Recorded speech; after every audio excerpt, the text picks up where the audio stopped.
नमस्कार, आज मैं आपको बताऊँगी आसान और सरल तरीके से आपके जो भी कमेंट हैं उनके जवाब। तो देखिए जो आपको दिक्कत हो रही है आज मैं उनके जवाब दूँगी। अब देखिए सबसे पहले मैं आपको यही बताऊँगी जैसे मैंने आपको बताया है कि पीछे का पल्लर हम अगर 14 इंच का लेते हैं तो आगे का पल्लर हमें 1.5 इंच ज़्यादा लेना है। क्योंकि जहाँ देखो वहाँ पे वही कमेंट आ रही है, आगे का पल्लर हमारा छोटा हो जाता है। तो अगर आप दोनों पल्लरों को लंबाई में बराबर लेंगे तो आगे का पल्लर तो छोटा होगा क्योंकि उसमें हम प्लेट डालते हैं, टक्स डालते हैं, तो वो हमारा छोटा हो जाएगा तो पीछे का बड़ा हो जाएगा। अगर आप आगे का पल्ला 1.5 इंच लंबाई में ज्यादा लेंगे तो देखिए यहाँ पे जैसे मैं आपको कटिंग करके बताती हूँ किस तरीके से आपको कटिंग करना है। अब जैसे ये हमारा कपड़ा है तो यहाँ पे देखिए ये डबल है तो मैं आपको एक एक पल्लर बताऊंगी अलग से। तो मेरी तो यही कोशिश होती है कि आप अच्छे से सीख जाएं। और देखिए जो लोग बोल रहे हैं कि इसमें अपर चेस्ट और फुल बस्ट क्या होता है, तो देखिए वैसे तो इसमें ब्लाउज में बहुत सारे ऐसे नाप हैं कि हम किस तरीके से नाप लें, और वैसे अगर आप चाहें तो आसान और सरल तरीके से तो आप चेस्ट का नाप लेके भी ब्लाउज बना सकते हैं। तो मैं हमेशा आपको चेस्ट का नाप लेके बताती हूँ। फिर कमर की बात करें तो कमर तो हमेशा पतली होती है, चेस्ट हैवी होती है, तो चेस्ट के हिसाब से हम कपड़ा लेते हैं तो वो ज्यादा गुंजाइश होती है। कमर पे तो हम सिलाई लगा सकते हैं। तो देखिए अभी मैं आपको कटिंग करके बताती हूँ किस तरीके से हम समझेंगे। तो देखिए यहाँ पे हमारा ब्लाउज है तो ब्लाउज को हमें डबल करके रखना है। पहले ब्लाउज को हमने ये अच्छे से रख लिया, इसमें कुछ ज्यादा नहीं है, अगर आप चाहें तो बड़ी आसानी से बना लेंगे। फिर आपकी मर्जी के अपर चेस्ट और फुल वेस्ट क्या होता है, तो अगर आप ज्यादा ब्लाउज पे ध्यान देंगे कि हमें कैसे कैसे काटना है तो वो आपके समझ में भी नहीं आएगा। अगर आप आसानी से सीखना चाहते हैं तो जैसे मैं आपको बताती हूँ उसी तरीके से आप कटिंग कीजिए तो आपका ब्लाउज एकदम बराबर बनेगा। तो यहाँ पे देखिए पहले हम चेस्ट का नाप लेंगे। तो यहाँ पे देखिए 18 है तो 36 चेस्ट हो गई। यहाँ पे 18 है, आगे का 18 है तो पीछे का भी हमारा 18 इंच का है, तो ये 36 चेस्ट हो जाएगी। अब देखिए हमें शोल्डर का नाप लेना है। तो यहाँ पे हम इंची टेप को ऐसे रखेंगे तो यहाँ पर शोल्डर कितने आ रहे हैं 10 इंच, तो 10 का आधा करेंगे तो हमें 5 इंच के शोल्डर लेने हैं। अब लंबाई यहाँ पे इंची टेप को ऐसे रखना इस तरीके से। तो देखिए इसकी लंबाई कितनी आ रही है 14 इंच।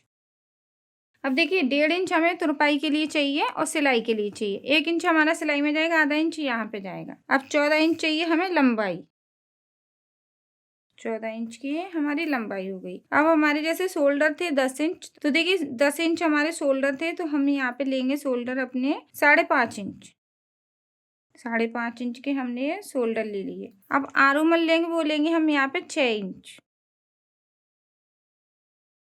अब देखिए जैसे हमारा पीछे का पल्ला था 18 इंच, ये 18 है ना, 18 का इस तरीके से आधा करेंगे तो यहाँ पे कितना आ रहा है 9 इंच।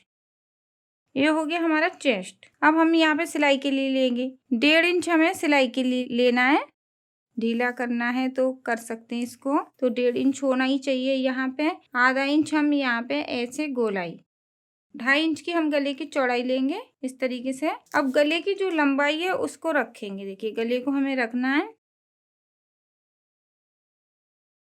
इस तरीके से, रखना है हमें गले को। यहाँ पे आ रहा है, ये हमारा गला हो गया। अब इसके बाद देखिए जो पीछे का शोल्डर है उस पे हमें ऐसे निशान लगाना है इस तरीके से। ये हमारा पीछे का हो गया प्लेट। अब इसकी जो लंबाई रखेंगे हम, तो यहाँ से नीचे से लंबाई ले रहे हैं हम यहाँ पे 5 इंच। ये हमारी लंबाई हो गई प्लेट की। तो अभी हम गले की कटिंग करेंगे, फिर आरोमल की, फिर यहाँ से चेस्ट की। तो सबसे पहले हमें यहाँ से गले की कटिंग करना है।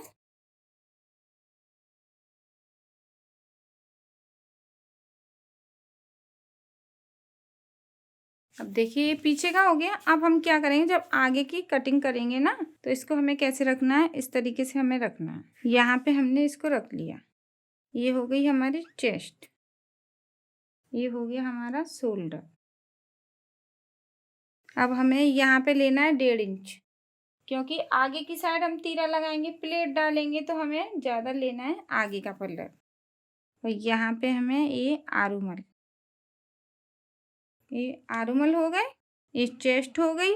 लंबाई हमने ज़्यादा ली है पीछे से। अब हमें गला भी यहाँ पर 2.5 इंच का लेना है, क्योंकि आगे का लिया है तो पीछे का भी 2.5 इंच का। गले की लंबाई आप अपने हिसाब से ले सकते हैं, 6 इंच का भी रख सकते हैं, 7 इंच का भी रख सकते हैं। वैसे 6 इंच का नॉर्मल होता है, जो नए लोग हैं वो 6 इंच का ही रखें। उसके बाद यहाँ से गोलाई, अब देखिए हमें आगे की साइड क्या करना है, आधा इंच हमें यहाँ पे कटिंग करना है कि झूलना है। इस तरीके से हमें ध्यान रखना है, झूलना है तो आधा इंच यहाँ पे कटिंग करना है। अब हमें तीरे का निशान लगाना है, तो यहाँ पे लगाएंगे हम तीरे का निशान 13 इंच पे, इस तरीके से। अब देखिए हमें क्या करना है, अगर हमने यहाँ पे हमारा तीरा आ रहा है 4.5 इंच, तो हमें यहाँ पे 1 इंच कम करना है। 4.5 इंच है ना, तो 1 इंच यहाँ पे हमें कम करना है, इस तरीके से। अब इसको हमें देखिए ऐसे करके लेके जाना है, इस तरीके से, ऐसे शेप में। तो इस तरीके से भी आप तीरे को कटिंग कर सकते हैं। अगर आप चाहें तो इसको, जैसे हमने सीधी लाइन खींची है इस तरीके से,